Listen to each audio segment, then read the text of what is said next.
Hey guys! Welcome back to the channel where we uncover the real stories behind music's biggest mysteries. Today, we're diving into what might be the most consequential decision in R&B history, the moment Donell Jones reportedly walked away from what industry insiders estimate was a $100 million career trajectory to save himself from a path of self-destruction. According to sources close to the LaFace Records inner circle, Donell was positioned to be the label's next breakout superstar following Usher's rise. Music executive Antonio, L.A. Reid allegedly had massive plans for Donell's career after Where I Wanna Be went platinum. There were whispers about potential collaborations with Janet Jackson and even preliminary discussions about a major world tour that never materialized. What's particularly interesting is what Donell's former producer Tim Kelly shared in a little-noticed interview back in 2018, suggesting that tensions began when Donell pushed back against the label's attempt to pair him with certain songwriters. This resistance reportedly created friction with executives who had specific commercial plans for his sound. The timing coincides with what many believe was a pivotal meeting in 2002, where Donell supposedly made the decision to prioritize creative control over commercial appeal. While we may never know exactly what was said behind those closed doors, several industry veterans who worked with both Donell and the label during this period have hinted at a confrontation that fundamentally altered his relationship with music executives. These industry murmurs paint a picture of an artist at a crossroads, facing a choice between following the label's formula for success or maintaining his artistic integrity, a decision that may have cost him millions, but potentially saved him from the destructive path that has claimed so many talented artists. The story I'm about to share isn't just about a talented artist who didn't get his due. It's about how the music industry actually works behind the scenes, the personal demons that can derail even the most promising careers, and ultimately, how sometimes walking away from fame might be the smartest move you can make. Let's rewind to the mid-90s. While most people think Donell Jones came out of nowhere with Where I Wanna Be, the reality is he was already a major behind-the-scenes player in the industry. Before he ever stepped into the spotlight, he was crafting hits for other artists. He co-wrote Usher's breakthrough single, Think of You. Yes, the very song that launched Usher's career. He even worked on Madonna's Bedtime Stories album. This wasn't some amateur hoping for a break. This was a serious musical force. When LaFace Records signed him, it seemed like the perfect match. The label had already built Usher into a star, and Donell had both the songwriting credentials and the vocal ability to follow that same path. His 1996 debut album, My Heart Showed Promise, but it was his sophomore effort, Where I Wanna Be, that changed everything. Released in 1999, that album wasn't just successful, it was transformative. The title track became an instant R&B classic, the kind of song that still gets played at every cookout and slow jam session 2 decades later. You Know What's Up, featuring Left Eye dominated radio and music television. The album went platinum, and Donell even took home an American Music Award. By every measurable standard, Donell Jones was on the exact same trajectory as his contemporaries who went on to become legends. He had the commercial success, the critical acclaim, and that rare ability to create songs that resonated across different audiences. The stage was set for a long, successful career at the top of the R&B world. Here's where things get interesting, and by interesting I mean completely frustrating. Despite Donell's obvious talent and commercial success, the music industry never fully got behind him. And there's a specific reason why. Donell Jones was too independent for the label's liking. See, record labels don't just want talented artists, they want controllable assets. Donell wasn't just a vocalist, he was a songwriter, producer, and had a clear vision for his music. This made him incredibly valuable as an artist but problematic as a business investment. Labels prefer artists who need their songwriters, their producers, and their creative direction because each of those elements represents another revenue stream and control point. When an artist can do everything themselves, the label makes less money. It's that simple. They can't charge you for songwriters if you write your own material. They can't take a cut from their preferred producers if you produce your own tracks. Your independence literally costs them money. So what did the label do? They started implementing subtle restrictions.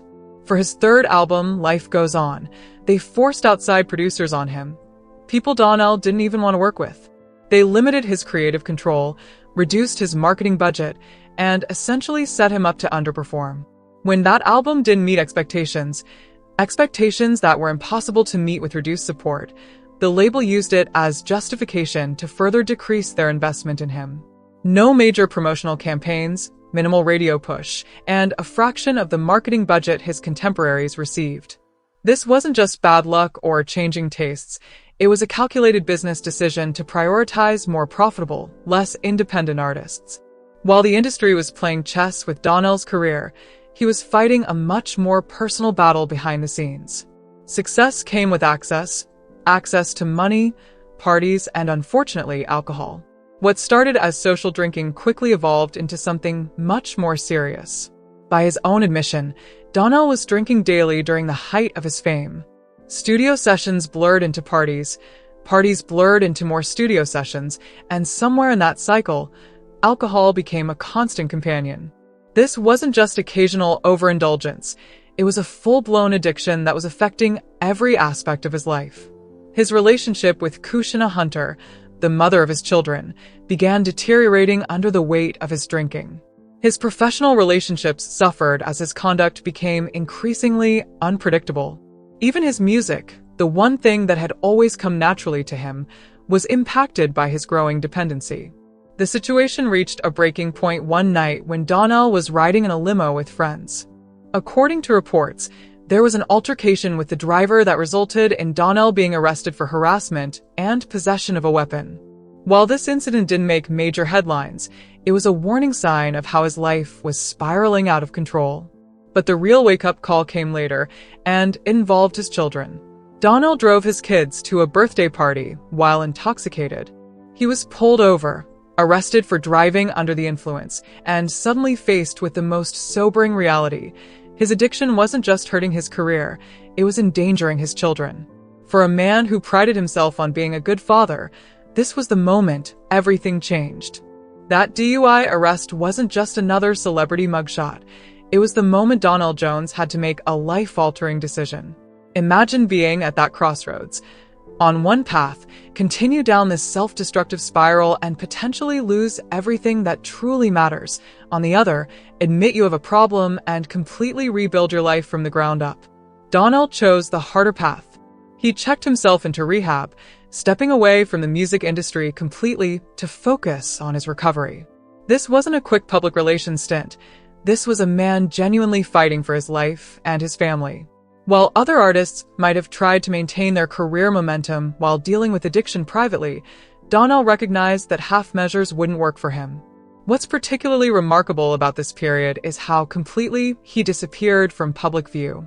There were no dramatic interviews about his struggles, no reality show documenting his recovery journey, no attempt to leverage his personal challenges for publicity. He simply stepped away, did the work, and focused on becoming healthy. This decision, while necessary for his well-being, came with significant professional consequences. The music industry moves quickly, and stepping away for any length of time means risking irrelevance. New artists emerge, trends change, and audiences move on. For Donell, getting sober meant potentially sacrificing the career he'd worked so hard to build. But sobriety gave him something more valuable than fame, clarity. For perhaps the first time since his career began, he could see the music industry for what it truly was. He understood the games being played with his career, recognized the value of his independence, and most importantly, realized that success on the industry's terms wasn't worth his soul. After getting sober and rebuilding his personal life, Donell Jones was ready to reclaim his spot in the music world. In 2006, he released Journey of a Gemini, his first album after rehab. The lead single, I'm Gonna Be, showed that his talent hadn't diminished. If anything, his voice had matured and his songwriting had deepened from his life experiences. Initially, things looked promising. The album debuted at #1 on the Billboard R&B charts, proving that his audience hadn't forgotten him. Critics praised his growth as an artist, noting that his music had evolved while maintaining the soulful essence that made him special. For a moment, it seemed like Donell Jones was about to write one of music's great comeback stories. But then, history repeated itself. The label once again pulled back support just as momentum was building. They refused to fund additional music videos beyond the lead single. The promotional budget mysteriously dried up. Radio play, which had started strong, began to diminish as the label stopped pushing the album to stations. This wasn't coincidence or bad luck. It was the same pattern of industry politics that had derailed him before. The difference was that this time, Donell could see it happening with clear eyes. He wasn't clouded by addiction or distracted by the trappings of success. He was watching in real time as his career was being deliberately sidelined by the very people who were supposed to be supporting it. The most frustrating part? The music was connecting with audiences. Whenever people actually heard the album, the response was overwhelmingly positive. The problem wasn't the product, it was the pipeline. Without label support, even the best music struggles to reach listeners, and Donell was experiencing this harsh reality firsthand. By 2008, Donell Jones was dropped from Arista Records. For many artists, this would be the end of the story. Another talented musician chewed up and spit out by the industry machine. But Donell's story takes a different turn, one that reveals his true character and commitment to his art. Instead of desperately chasing another major label deal or trying to reinvent himself to fit current trends, Donell made a bold decision. He would go independent. In 2010, he released lyrics on his own label, Candyman Music. This wasn't just a new album. It was a declaration of independence from an industry that had repeatedly failed to properly value his contributions. Going independent in 2010 was a completely different challenge than it is today. Streaming was in its infancy, social media marketing was still developing, and the infrastructure for independent artists was nowhere near what it is now. Donell was essentially building his own plane while flying it, creating distribution channels and marketing strategies without the massive machinery of a major label. Despite these challenges, Lyrics debuted at number 9 on the R&B charts, an impressive achievement for an independent release. The single, Love Like This, received radio play and reminded listeners of Donell's undeniable talent. While the numbers weren't comparable to his platinum days, they represented something more valuable: ownership and control. For the first time in his career, Donell wasn't answering to executives or fighting for creative control. Every decision, from song selection to marketing approach, was his to make. The music reflected this freedom, more personal, more authentic, and created without compromise. He wasn't chasing hits, he was making the music that mattered to him. Donell's independent journey continued with his 2013 album, Forever, which debuted at number 3 on the Billboard R&B charts. This was remarkable for an artist without major label support and proved that his connection with his audience remained strong. The title track, dedicated to Michael Jackson, showcased his artistic growth and willingness to acknowledge his influences. But success in the music industry isn't just measured by chart positions. It's about sustainability and ownership. This is where Donell's story becomes particularly interesting and relevant to today's artists. While many of his contemporaries from the 90s and early 2000s are still fighting for the rights to their music, Donell owns his masters. This means that every time his classic hits like Where I Wanna Be are streamed, licensed for films, or used in commercials, he receives the full benefit. This ownership didn't happen by accident. It was the result of deliberate choices and a willingness to prioritize long-term control over short-term gains. When he launched Candyman Music, he wasn't just creating a label for his new releases. He was building a structure that would protect his artistic legacy and financial future. His personal life stabilized during this period as well. In 2014, after 8 years of dating, he married his longtime partner Jazz. This relationship, built during his sobriety and independent career phase, represented the stability he had created in his life away from the chaos of his early fame. What's particularly noteworthy about this chapter of Donell's career is how his priorities shifted.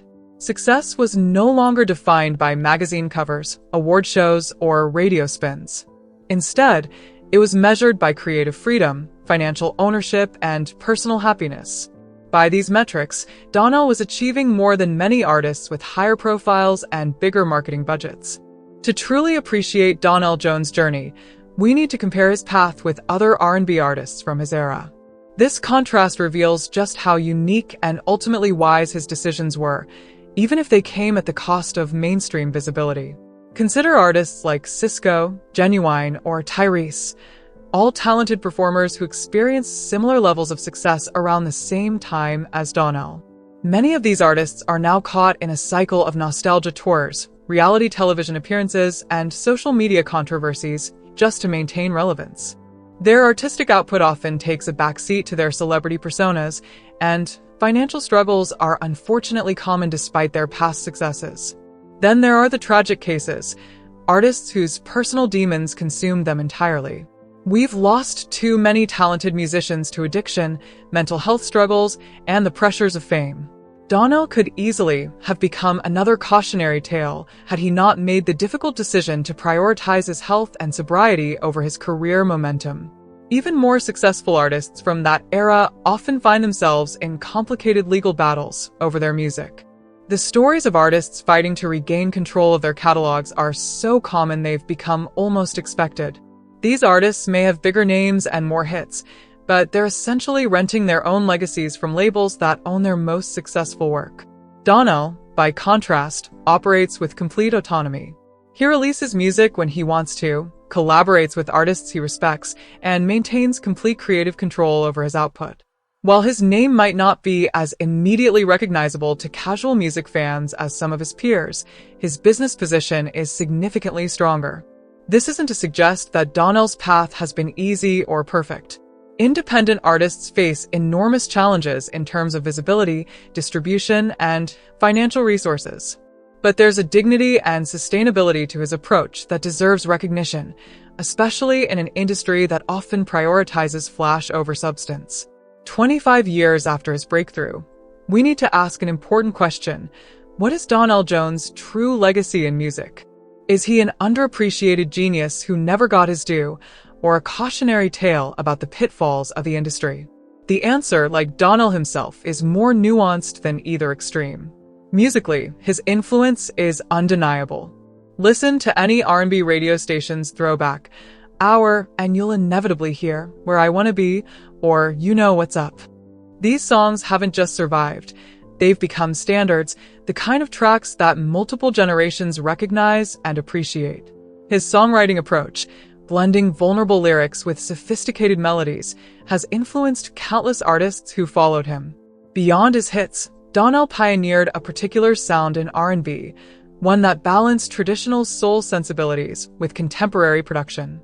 This blueprint can be heard in the work of artists like Music's Soulchild, Jay, Holiday, and even aspects of early Frank Ocean. His emphasis on authentic emotion over trendy production choices gave his music a timelessness that many of his contemporaries lack. As a business case study, Donell represents both warning and inspiration. His early career demonstrates how easily talent can be mismanaged and undervalued by an industry more concerned with control than artistry. His later career shows how ownership and independence can provide a sustainable alternative to the major label system, particularly for artists with established audiences. Perhaps most importantly, Donell Jones represents something increasingly rare in music: artistic integrity.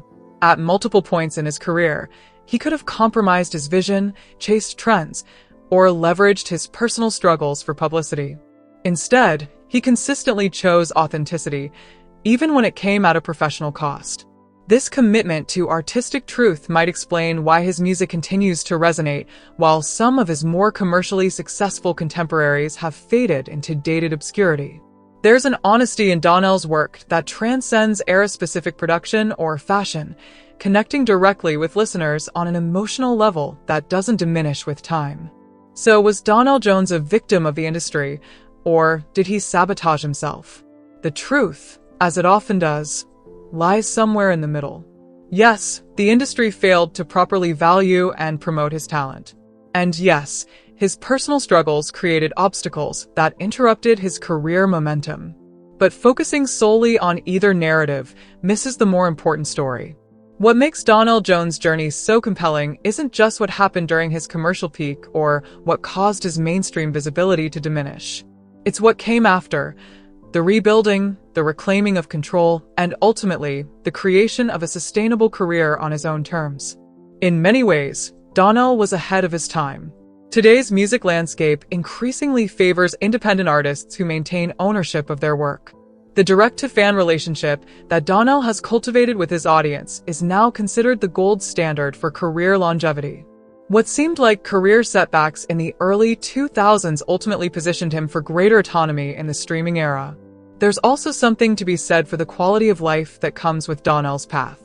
While some of his peers continue the grueling cycle of constant touring, publicity requirements, and industry politics, he creates music on his own schedule and enjoys a balanced life with his family. Success isn't just measured in streams and sales, it's also about sustainability and satisfaction. For aspiring artists, Donell's story offers valuable lessons about the importance of ownership, the dangers of industry dependence, and the possibility of rebuilding after setbacks. His career demonstrates that commercial peaks aren't the only measure of success, and that artistic integrity can provide a foundation for longevity that trend-chasing cannot. Perhaps most importantly, Donell Jones reminds us that talent doesn't disappear just because the spotlight moves elsewhere.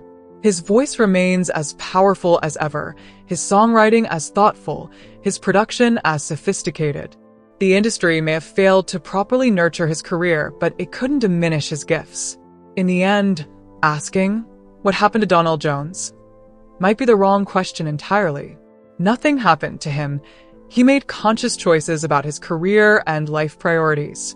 The more appropriate question might be, what did Donell Jones teach us about navigating the music industry with integrity? And that answer continues to unfold with every independent release and business decision he makes. So while Donell Jones may not have become the superstar that his talent warranted, he achieved something perhaps more valuable: control of his art, ownership of his legacy, and the freedom to create music on his own terms. In an industry known for chewing up and spitting out even its biggest stars, that might be the most impressive achievement of all.